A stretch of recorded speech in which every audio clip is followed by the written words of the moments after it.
Welcome to Season 2, Episode 3 of FTCE Seminar, a Teacher Certification Podcast. I'm your host, Mercedes Musto. Today, we are diving into the world of innovative learning technologies. Joining me is Samantha Arnoldussen, an instructional designer. You may know her work here on FTCE Seminar because she puts the T in technology and the A in audio producing. She produces all of our shows. I mean, you did not know that, but she is the producer here for FTCE Seminar at the Pickens Multimedia Studio at the University of West Florida. Samantha, welcome to the podcast. Thank you, Mercedes, for inviting me to join your show. It's been amazing watching your podcast grow and reach so many people. You know, I get so freaking excited when we get to do this stuff. I encourage everyone to find your joy and just go for it. Be all in. Find something you love, because when you're doing it, you're just timelessness. It's absolute timelessness. I've asked Samantha on the show today to talk about innovation in education, like her experience with virtual reality, video learning, and podcasting. It's been really cool to talk with her and see her work through her first degree, because she has a total passion for each of these things. We've got a ton of cool stuff to talk about, so let's jump right in. First on the list, virtual reality, or VR. VR seems to be making some serious waves in education. I mean, how have you used VR in higher education? And what are some future possibilities of integrating VR into like the classroom? Yes, we are exploring virtual reality here at the University of West Florida, and it's so interesting to see how immersive technology can be used in a wide range of disciplines. So far, the College of Health has been using VR. Some UWF students created a digital twin of one of the buildings here on campus for construction management. If you're not familiar with what a digital twin is, it's basically like the digital version of an object or a building. And I'm actually currently developing a VR scenario for the Educational Leadership Program in the School of Education that requires students to use critical thinking to work through a scenario that they could face out in their profession. We are still pretty new at this, but it's been pretty cool to watch students complete these simulations. Oh my gosh, that sounds incredible. I just think simulation learning would be more, it's modeling. And that way, not only can you read something in a textbook, but it's more almost like an apprenticeship, because you get to actually experience the curriculum. It's living curriculum. I can see where this is really applicable, especially you said construction, in the health field, and educational leadership. Wait, I don't know. I mean, what kind of challenges would there be considering like how you would implement VR? There's been a lot of challenges along the way for us. Virtual reality requires the use of a VR headset.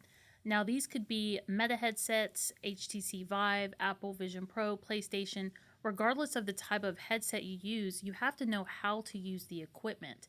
At UWF, we use the MetaQuest headsets, so when faculty and students come in, we show them how to adjust the headsets so that they are comfortable.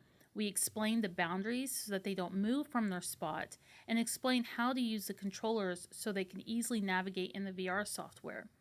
Another important element that can be difficult to navigate is the VR content itself.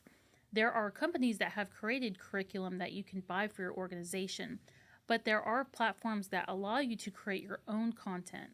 We use the software Engage that has a built-in VR editing tool. It kind of looks like a video editing software with tracks that you can pull in assets onto a timeline. There's a bit of a learning curve with this, because then you start to get into game development using software such as Unity to be able to manipulate objects and create custom scenarios. I think that I would like to try this myself. And, you know, now I was thinking about it. I was actually at a conference. It was JustDec. It was like Japan, United States, teacher education. And I was seeing the application. Someone was talking about their experience with VR. And it was a simulation. It was a scenario trying to help new teachers ask higher order questions to draw student engagement. And it was so fascinating to see that in the criteria of it, it was a modeled classroom, and it had a diverse panel of students, and then the teacher would ask question prompts, and the students would actually respond. And they respond fairly accurately, that how like real students in a real classroom would respond. I found it absolutely fascinating, and I can't wait to see where VR goes from here. And just, you're like a pioneer in this field. So I've been really glad that you got to talk about that. But moving on to video learning, here's where we have some real a stretch, right? So it's a staple in online courses. Some people do it okay, we'll go with mediocre, and some people really nail it. I think it would be helpful to talk about some best practices for effective instructional videos.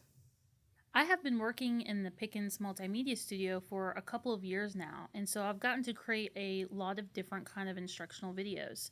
Videos are so important in education, especially online courses, because it gives that important element of instructor presence and allows the instructor to break down complex topics. But when creating instructional videos, it's really important to remember best practices. So it's important to always have the option for closed captions and transcripts, and any elements on the screen should coincide with what the speaker is saying. Also, don't read your slides word for word. Incorporating slides into your video is perfectly fine, but your slides shouldn't be filled with text. Only include key points about the topic and then let you, the instructor, do the rest. And also, don't be afraid to create introductory videos for the beginning of class. Videos don't always have to be about the course content. It can be good for students to get to know who their instructor is outside of the classroom. Talk about your hobbies, your family, any pets you have, anything that you would like to share. This can help break the ice with nervous students on the first day. I would absolutely love to see an introductory instructor video, because now I have seen this at another university in their online courses. And one of the things I did like about their instructor videos was that they had the same background. I actually really, really appreciated that. So they had the campus logo behind them, and it was very well done, where they come into the studio, introduce themselves, talk like a normal human, because outside of instruction, because we have like two sides. We're like friendly talky person, and then the instructional person who's telling you all the facts. But I thought it was really important. It is an icebreaker, and you talked a little bit about social presence. Several years ago, it was one of the first things I read about in the literature, was especially when we shifted to mega online learning, was the importance of instructor social presence and how they can do that.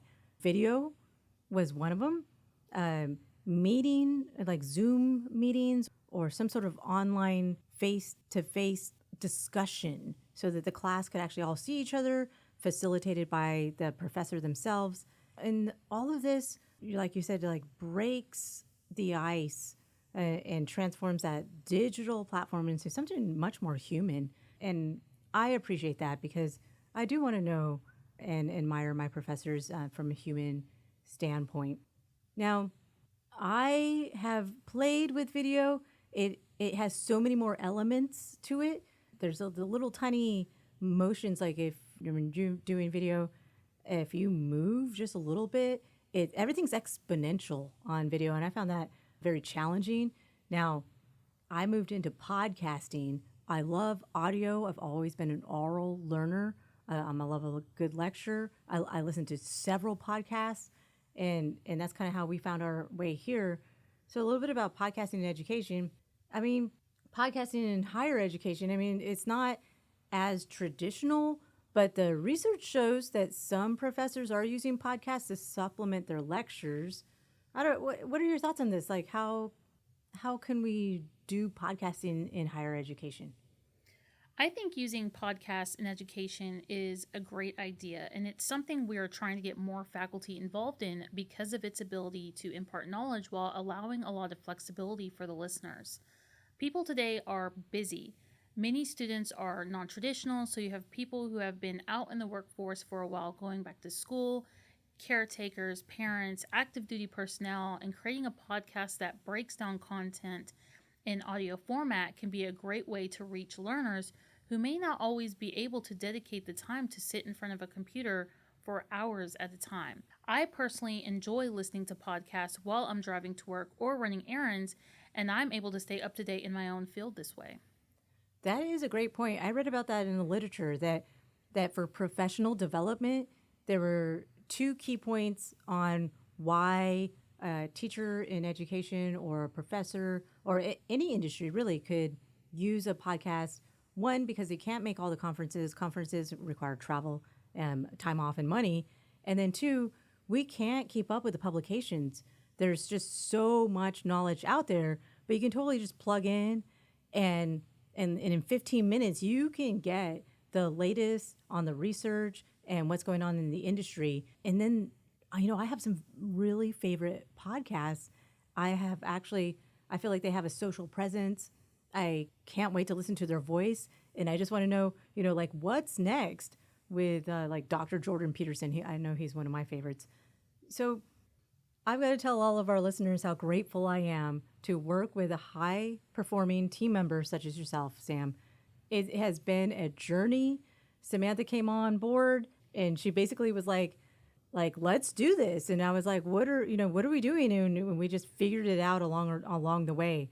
So what we are creating here with FTCE Seminar is a little bit, okay. It's like a lot new as far as educational podcasts are concerned. We are actually making a podcast of like exam notes and study. You can study by a podcast. And it's very experimental for us. I'm excited to keep going with this. So, we've been working together on this project, and we're actually venturing into another project for another exam. What have you learned over the last year while working on this podcasting project? I had never been involved in a podcast project before until you came along. And so just being able to just dive right in, learning more about, script writing, structuring podcasts, how to reach out to your learners in audio has been a huge learning experience for me. And I really feel like that's the best way to learn, especially with technology. Sometimes you just have to dive right in and start playing with it, and you learn from your mistakes. I mean, there have been times where I've had to, go back in the editing tool and cut and split and splice. You start to get better and listen to how it should sound.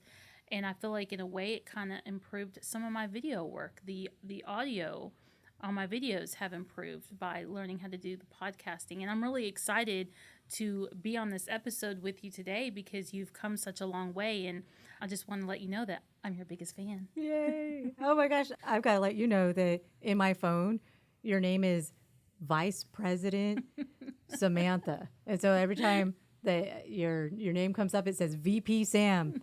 and that's because sometimes I have these ideas, and she's like, let's try it this way. And I think, oh my gosh, that's brilliant. So there's the high performing team part is that you can't be good at everything. And thank God we can bring in experts and then we all work together towards the same goal.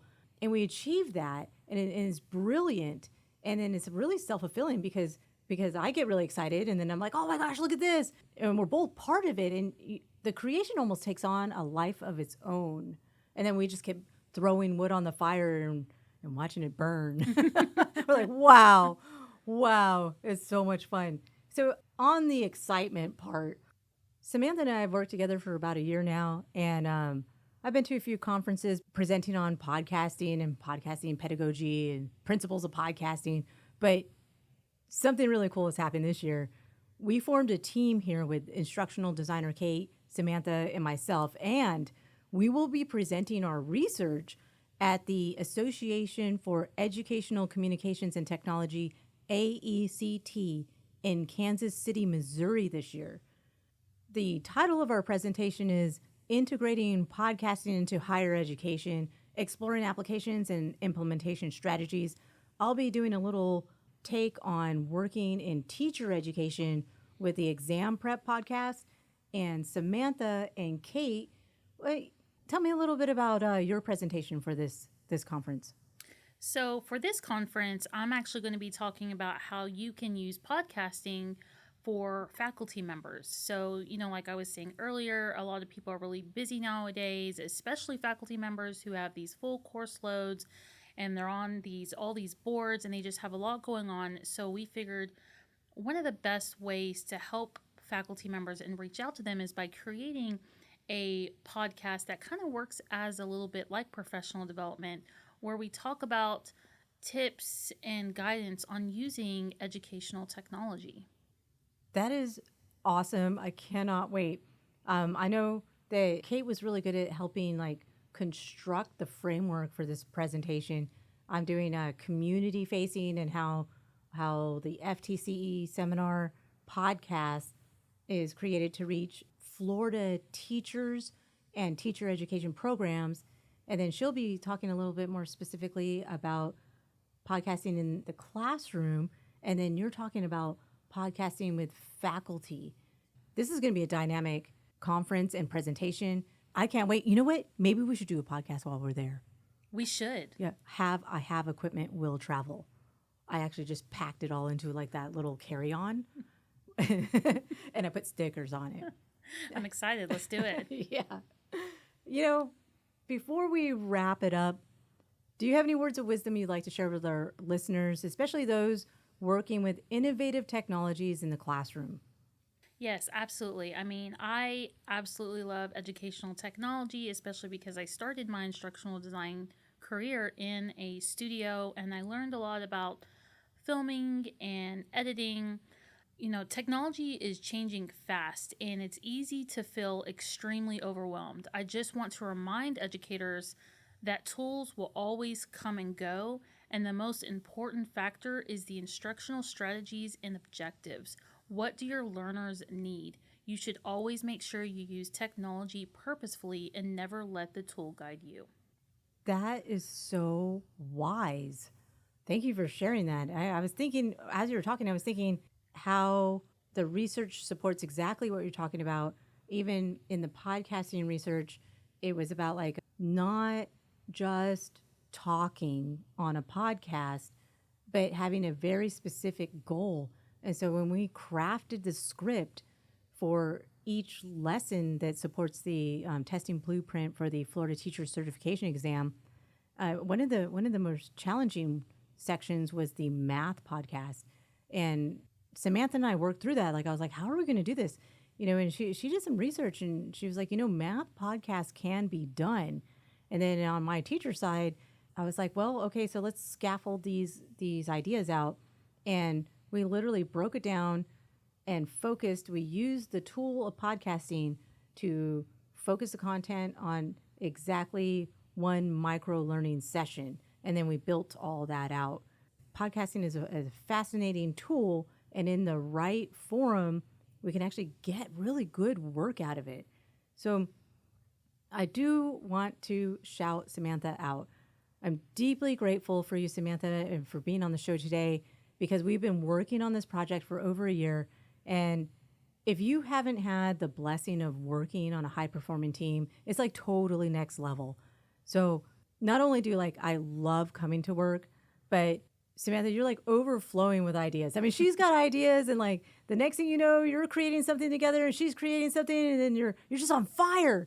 And I was listening to Dr. Billy Owlsbrook. He's a motivational speaker, and he says, drop an ounce of truth in your life and watch it spread. And the truth is, I love this stuff. And he says, be on fire. He goes, you can't be on fire. You're not on fire in just one place of your life. Fire spreads. He goes, be on fire in your relationships. Be on fire about your creativity at work. Be on fire with your friendship and your family. And I think that's something I think I'm hot right now. It's July in Florida, but I'm on fire about this, and you're on fire too. And this is the ultimate pinnacle of Maslow's hierarchy and Bloom's taxonomy, because for the teacher educators, creation is the highest form of learning. And that's why Samantha is our featured teacher today, because I want you to know that teachers exist in and out of the classroom. I mean, ask yourself, who has been a teacher in your daily life? Someone that you are consistently learning from. For me, That's Samantha. Then give them a shout out of gratitude because they're special. So say thank you to a teacher today. Hey, Samantha, thank you for being a teacher in my life and for your constant encouragement and support. I love you, man. It's been great. I've loved working with you on this podcast. This is your host, Mercedes Musto. Join me again on FTCE Seminar, a teacher certification podcast. This podcast was recorded at the Pickens Multimedia Studio at the University of West Florida. This podcast is listener supported and contributions can be made via the listener support link on Spotify, or hey, you can buy me a coffee on ftceseminar.com.